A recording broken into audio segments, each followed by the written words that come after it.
बांसवाड़ा में 16 अगस्त को अमराजी भगत का जीवन सिर्फ एक पूजा पाठ तक ही सीमित नहीं था। उन्होंने जीवन पर्याप्त ईश्वर भक्ति के साथ लोगों की सेवा की। जब जो लोग बीमार पड़ने लगे तो उनके कष्ट दूर किए। उन्होंने जन्म लेते ही लगातार 9 दिन तक मां का दूध नहीं पिया था। जन्म से ही उनकी भक्ति प्रारंभ हो चुकी थी। आज भी लोगों के कष्ट यहां दूर हो रहे हैं। ये विचार केंद्रीय मंत्री गजेंद्र सिंह शेखावत ने अनगढ़ देव तीर्थ स्थल पर शनिवार को अमरा भगत जी के जन्मोत्सव कार्यक्रम में कहे। अनगढ़ देव तीर्थ स्थल पर विकास की कोई कमी नहीं रहेगी। यह विकास के लिए हम सभी प्रयास करेंगे और इको पर्यटन क्षेत्र में शामिल करेंगे। केंद्र और राज्य सरकार के द्वारा और सावलिया जी मंदिर मंडल के सहयोग से भी यहां का विकास करवाएंगे और इस पैनोरमा को भी विस्तृत बनाएंगे। इस क्षेत्र के किसानों के लिए माही का पानी भी पहुंचाकर किसानों को सुदृढ़ किया जाएगा। क्षेत्रीय विधायक अर्जुलाल जी इनगर का पानी नहीं पहुंचने तक साफा नहीं पहनने का जो संकल्प रखा है वो माही का पानी पहुंचाकर संकल्प को पूरा कराएंगे। उन्होंने केंद्र सरकार और राज्य सरकार की कल्याणकारी योजनाओं के बारे में विस्तार से कहा। सरकार को किसान हितैषी सनातन संस्कृति वाली सरकार करार दिया है। उन्होंने अमेरिका में किसान विरोधी उत्पाद को मोदी जी द्वारा भारत में नहीं अपनाने का स्वागत किया। अमरा भगत सेवा संस्थान के अध्यक्ष एवं कार्यकारिणी का एवं गाडरी समाज को धन्यवाद भी ज्ञापित किया गया है। पूरी हो ऐसी शुभकामनाएं आप सबको देना चाहता हूँ। मित्रों, अमरा भगत जी का जीवन केवल पूजा पाठ या धर्म तक सीमित नहीं था, अपितु उन्होंने आस्था के साथ में सेवा और समर्पण का एक नया अध्याय अपने जीवन में अपने कर्म से लिखा था। वो कोई साधारण व्यक्ति नहीं थी। मुझे रतन जी बता रहे थे, जब मैं पिछली बार यहाँ चातुर्मास के अवसर पर आया था तो उन्होंने बताया था कि जब अमरा भगत जी का जन्म हुआ, जन्म के समय से 9 दिन तक उन्होंने अपनी माँ का दूध भी नहीं पिया। वहाँ से जो चमत्कार प्रारंभ हुआ था, अपने जीवन पर्यंत समाधि लेने तक और समाधि के बाद में भी लाखों लोगों को उन्होंने चमत्कार अपने दे करके अपनी साधना और तपस्या के बल पर लोगों का कष्ट हरने का काम किया था।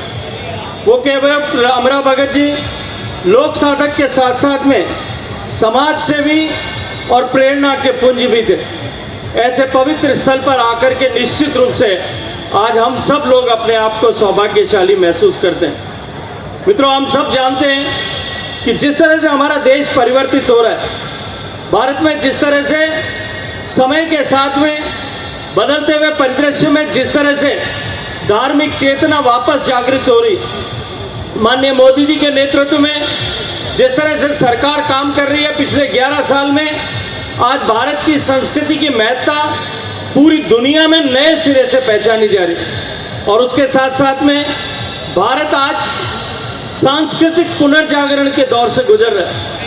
एक ऐसा महत्वपूर्ण समय है जब एक तरफ जहां सरकार गरीब को गणेश मार करके उसके जीवन में परिवर्तन लाने के लिए काम कर रही है, विभिन्न योजनाओं के माध्यम से करोड़ों लोगों को गरीबी की रेखा से बाहर निकालने में सफलता प्राप्त कर चुकी है।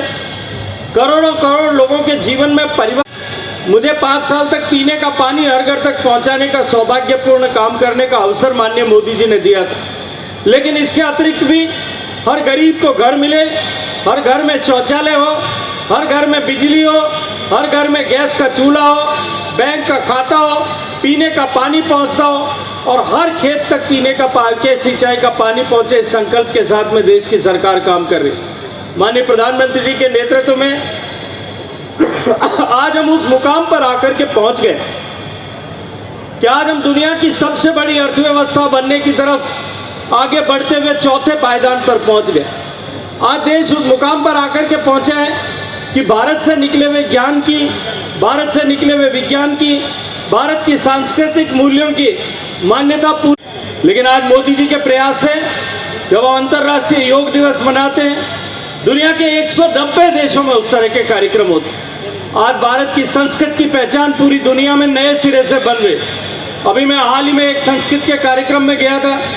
दुनिया के 100 बड़े विश्वविद्यालय, एक पहले नंबर से लेकर के 100 नंबर तक की जो टॉप 100 यूनिवर्सिटी हैं, उनमें से 75 से ज़्यादा में संस्कृत का डिपार्टमेंट काम कर रहा है। उनमें 70 में से ज़्यादा वेद पर अध्ययन हो रहा है, भारत की भाषाओं पर अध्ययन हो रहा है, भारत की साहित्य और संस्कृति का अध्ययन हो रहा है। भारत की धार्मिक परंपराओं और मान्यताओं की पहचान भारत से निकल करके आज पूरी दुनिया में बढ़ रही।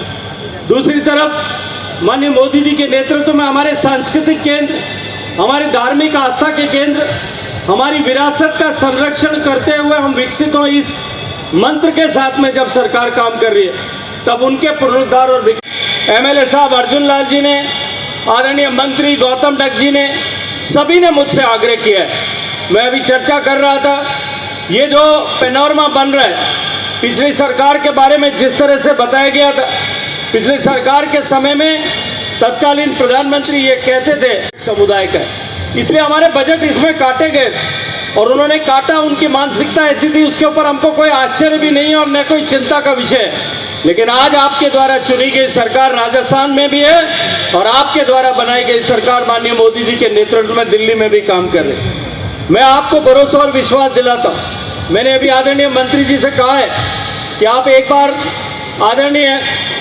ओंकार सिंह जी जो हमारे इस प्रन्यास के चेयरमैन हैं, उनके पास एक प्रस्ताव बना करके भेज दें। मैं आदरणीय ओंकार सिंह जी से बात करूंगा और अगर आवश्यक हुआ इस पैनोरमा को और अधिक भव्य रूप में बनाने के लिए जितने पैसे की जरूरत होगी उतना पैसा हम अपने पास से दे दें। हम जब यहाँ आ रहे थे, आदरणीय मंच पर बैठ करके हम चर्चा कर रहे थे, मैं धन्यवाद करूंगा आदरणीय अर्जुन जी का कि उन्होंने मुझे कहा कि सांवरिया जी मंदिर के ट्रस्ट से जितना खर्च यहाँ करना हो, यहाँ आने वाले पर्यटकों को सुविधा मिल सके, क्या जो सांवरिया जी में जिन लोगों को स्थान नहीं मिलता उनको रुकने की पर्याप्त और सुविधाजनक जगह मिल जाए, उसके लिए कॉटेजेस बनाने की योजना पर भी मंडपिया ट्रस्ट के माध्यम से बनाए जा सके, इस पर विचार करें। मैं धन्यवाद करना चाहता हूं आदरणीय विधायक महोदय का कि उन्होंने यहाँ सड़क बनाने के लिए माननीय मुख्यमंत्री जी के कार्यक्रम में जो तय किया था वो सड़क बनाने की घोषणा होगी। बाकी बची हुई सड़क के बारे में भी अभी हमने चर्चा की है मंदिर ट्रस्ट से, उस बचे हुए सड़क के टुकड़े को ताकि मंदिर तक इस